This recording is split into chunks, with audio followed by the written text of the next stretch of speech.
And we now move on to the issues of companies exiting Nigeria. The Nigeria Employers Consultative Association, the umbrella body for employers, has disclosed that at least 15 multinationals have either divested or partially closed operations in the country in the last 3 years.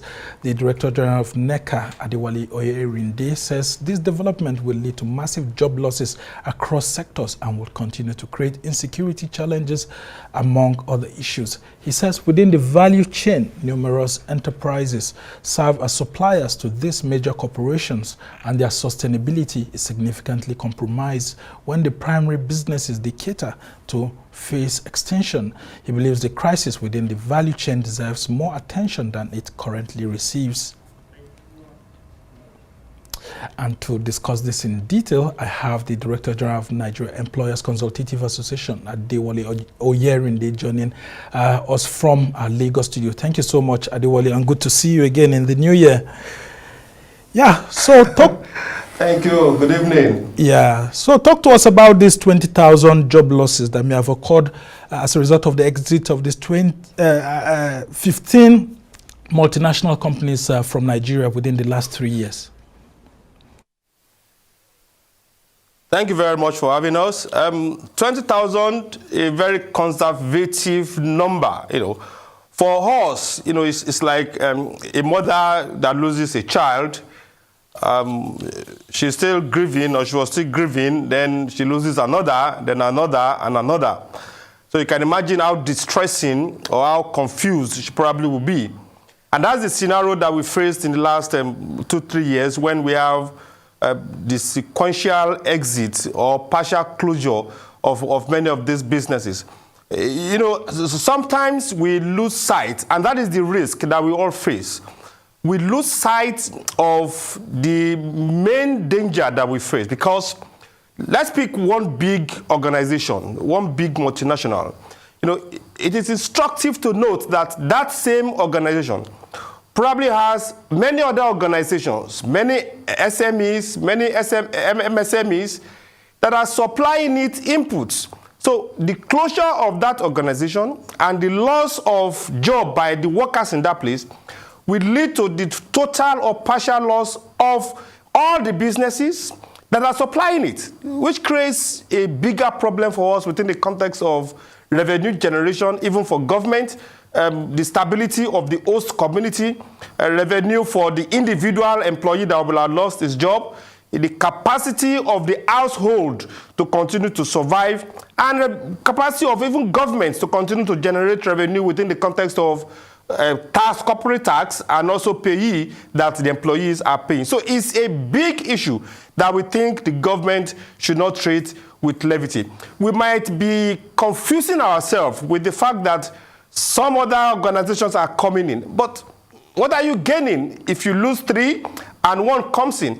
And it changes the whole dynamics of the skilled correlation. Pick a business in manufacturing, that closes. The skill set for manufacturing is probably different from the skill set in steel manufacturing. So you find out that the people that would have lost their job in food and beverages, they will find it difficult to find relevance within the context of the steel industry. So it causes a whole skill distortion in the whole economy, which are the facts that we are throwing to government, and the need for the government to take a very rapid and proactive steps to address all these issues. And one critical factor here is that it looks like the political actors don't seem to be paying attention to some of these issues being raised by NECA. Because I remember we discussed about it sometime 2 years ago on the need for government to really pay attention. And while you are raising the alarm over multinational companies leaving, there are lots of national companies, domestic investors who are closing their factories here and there. Absolutely. And some of those factories are even being converted to religious centers. How much of a big issue is this? Now, I think it's very instructive to say at this point that before a business will close shop, or before the stakeholders will decide, or the investors will decide that let's leave this climate, let's leave this environment, it takes an average of 18 months. They probably will have looked at the trend, look at the regulatory, look at the legislative environment. Is it conducive? Is government policy consistent? Is the legislature, is it independent? Is the legislative arm independent? The whole sequence of all these issues will inform whether the business will decide to gradually start divesting before they come to announce that they've left. Before a company will announce that they are leaving, they probably have left 3 months ago. And all these issues started through past administration.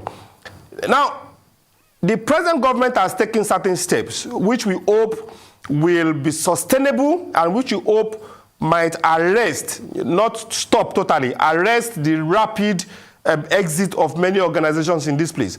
And we just hope that the government will be focused enough to continue to deepen its reforms, continue to engage organized private sector, continue to proactively create the environment that will make local businesses, current businesses sustainable, so that the foreign ones that the president is marketing can come.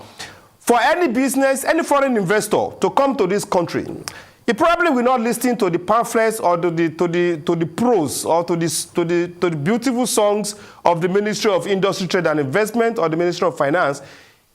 The investor will probably call another investor, local investor, and ask, how is the regulatory environment? How is doing business in Nigeria? The testimony of that local business will inform whether that foreign investor will bring his hard-earned dollar to this country to invest. So we've said, let government focus on providing a hospitable environment for these current, hard-working, resilient Nigerian businesses to survive. Naturally, foreign direct investment will flow into this country. Yeah, I mean, you just raised a critical point. I was speaking with the manufacturer just last night, and when I asked of the conditions of operations within the country, he actually lamented, but said the government was doing well by sending the Minister of Trade to go to Lagos and the Ogun axis, where you have manufacturers, to actually see them and feel their pulse.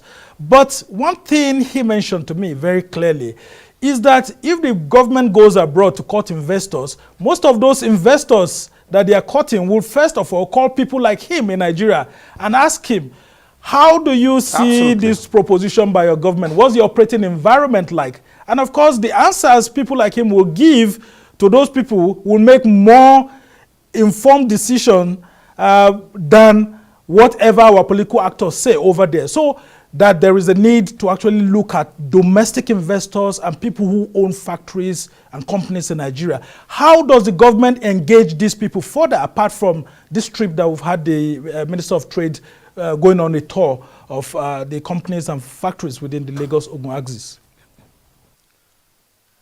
It goes beyond why we commend the Minister for Industry and Investment, why we commend the President for the 75 billion that is a mark for manufacturing. I think it goes beyond the direct intervention. This is how it works. And except you are in that ecosystem, you probably will not have the bigger picture. Now, let me take an instance of the Small and Medium Scale Enterprise Development Agency, SMEDAN, that through the partnership with one of the banks, decide to give grants or loans to SMEs. Now, you might provide them cash, the same way government is trying to provide 75 billion to manufacturing industries and support so many other MSMEs. But if you don't address the regulatory environment, if you don't address the legislative environment, then you are setting up those businesses to fail. If we still have challenges with power, we still have challenges with forex, regulators are becoming draconian in the application of those laws. Legislators are going beyond the bounds of their oversight functions and causing distortions to business operations. Those are the critical issues that we must address, because the contradictions in the business environment is so massive. If you are not careful, you provide funds, and that's what we saw with the last CBN, the last administration, when CBN was directly involved in so many interventions. They were giving loans, different kind of loans, but the environment is so stifling, so uncomfortable for those businesses that the number of defaulters, defaulting loans, became quite unimaginable for CBN to manage. So for us, beyond the minister coming to Lagos, coming to Ogun State to look at those businesses, they must also deal with the contradictions that is inherent in this system. If we don't deal with those contradictions, businesses will come, they will start like the one we saw in Akwa Ibom, less than 5 years. They will come, employ Nigerians, and after a while, when those businesses become unsustainable, they will leave. It should give us a lot of concern when big brands like GSK, like Unilever, like Sanofi, they are reconsidering their business model in Nigeria. These are big organizations, and it sends a wrong signal to any foreign direct investors that we are currently cutting. All right, as we try to round off this conversation, talk to me about what some of the government officials are also saying, that it's not only happening in Nigeria, it's also happening in other countries within Africa and all of that. But some of these multinationals are moving their operations out of Nigeria and going to some neighboring countries, manufacturing there, and then deciding to send their products to Nigeria. Does that get you so much worried? And if you were close to President Tinubu and you have to advise him, what exactly are those things that you ask his government to put in place to help reduce these challenges and, of course, boost job creation? You know, it's like the analogy of your 5 figures, and somebody is saying all figures are not equal. But my question is, why should yours be the shortest? You know, the dynamics of Nigeria is quite different, and you need to really be a patriotic Nigerian and a bit of have some level of research sense to understand that Nigeria has the highest population in Africa. Arguably, probably the 5th, one of the 10th largest country in the world. And it has been said that in about 20, 30, 40 years, our population will be contesting with the highest population in the world. Now, we have a large number of youth population that can be compared with any in Africa. So why are we comparing ourselves with other businesses that are living? They should be coming to Nigeria because we have the population, we have the markets. Now, if those dynamics that should attract an average business owner is not attracting them for us, then that should be a cause for worry for us. So the argument that they are living in other African countries is quite laughable. Yeah, and I said it that they are leaving Nigeria and going to neighboring countries. For example, either Cote d'Ivoire, manufacture there and ship back to Nigeria. And it's strange, actually, when you meet some government officials, they're at a loss why some of these companies are doing that. But I want you to prescribe some solutions to the government. What exactly would you be advising President Tinubu and his team to do at the moment, that if they are really set to rejuvenate the economy? Now, 3 things that I'll share shortly. Now, the African Continental Free Trade Agreement has opened up the whole African business, African market. So as you said, people can go to Benin Republic, they can go to Togo, they can go to Ghana, manufacture, and come to Nigeria and sell. So one of the things you have to do is to empower local manufacturing. We must produce what we eat, we must produce what we consume. If you do that, you reduce the pressure on Forex, you empower local manufacturers, and you give them the ability to increase their capacity to create jobs. That is one. The second thing you have to do is to tidy up your social investment schemes. Unfortunately, ours has run into some level of controversy because in countries where you have high level of unemployment, what the government uses to bridge the gap is this kind of social investment schemes. So that those that are not working, they have some stipend they are collecting, so that economic activities can continue to go on before they get jobs.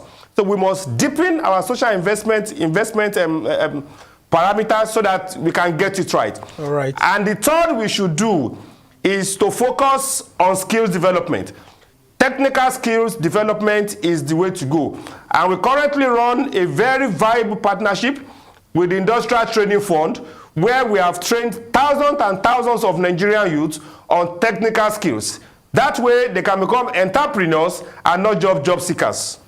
All right, we must thank you so much, Adewale Oyerinde, who is the Director General of the Nigeria Employers Consultative Association, for providing that insight. And of course, I'm very sure that the government is listening, especially with the Minister of Trade making a tour of some factories and manufacturing plants in the Lagos-Ogun axis.